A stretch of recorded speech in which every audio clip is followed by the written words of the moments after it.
अस्सलाम वालेकुम जनाब साहब हज़रात नूं सब हज़रात ठीक हो जी। मेहरबानी थोड़ी वीडियो वेखन दी। असी जी अज हाज़री हुई है सैयद दरबार ते हाज़री हुई है जी सैयद नत्थे शाह बुखारी जी माज़ा है जी जतेरा आज़म बस्ती आज़म शाह जी वो सैयद बादशाह दी दरबार है। माशाल्लाह बहुत ही तारीखी दरबार है जी। ते इन्हों ज़िला तहसील व ज़िला बिहाड़ी लगता है जी डाकखाना लुडन।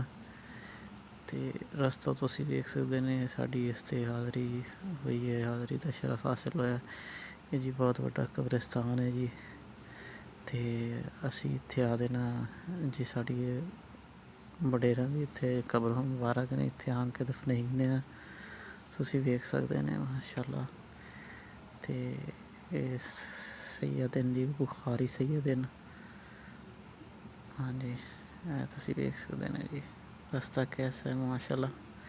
असी दूसरी साइड तो आए हैं जिस साइड तो साढ़े वडेरा दी कबर मुबारक इन पईयां दफनाया दूसरा बिल्कुल रास्ता बिल्कुल ठीक है। तो इस साइड तो साढ़े वडेरे जी उन्होंने कबर इन पईयां वेख सकते हैं तुसीं माशाल्लाह। जगह दरबार भी तुसीं वेख सकते हैं मेला इन्हों का जी लगता है 11वें महीने की 2 तरीक नूं।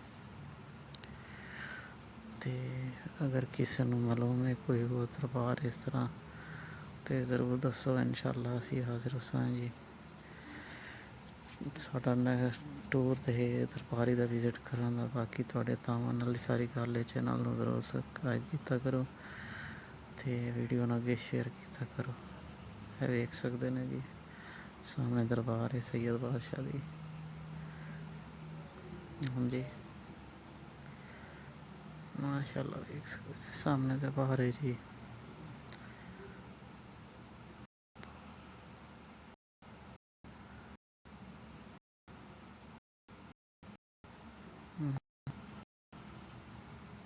देख सकते हैं तुसीं जी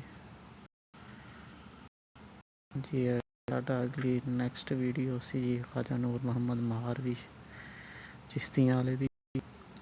ते उत्ते तख्ती वेख सकते हैं लिखा ने दरबार आलिया हज़रत बाबा सैयद नत्थे शाह बुखारी सजादा नशीन हज़रत सैयद हाजी मोहम्मद शाह बुखारी साहब जी देख सकते हैं जी दरबार के अंदर है जी कबर मुबारक है सैयद दी बाबे दी। हाँ जी ये साढ़े इलाके पे जी तकरीबन नादर वाली स्टाप है उतो डेढ़ 2 किलोमीटर तो दूर दरबार है जी। तो इनू स्टाप आवा नादर ही लगता है। अगर कच्ची पक्की दरों आओ तो बूरे दरों भी आओ तो बूरे तो तकरीबन 30 किलोमीटर है। लुडन तो 15 किलोमीटर दूर है दरबार जी। अगे कोई इस दरबार से आया तो कॉमेंट ज़रूर करें वीडियो में शेयर ज़रूर करें मेहरबानी उसी है जी। कब्रिस्तान है इस दरबार के बहुत बड़ा कब्रिस्तान है जी। हाँ जी चेक कर सकते हैं। बाकी थोड़े तावां दा शुक्रिया थैंक यू।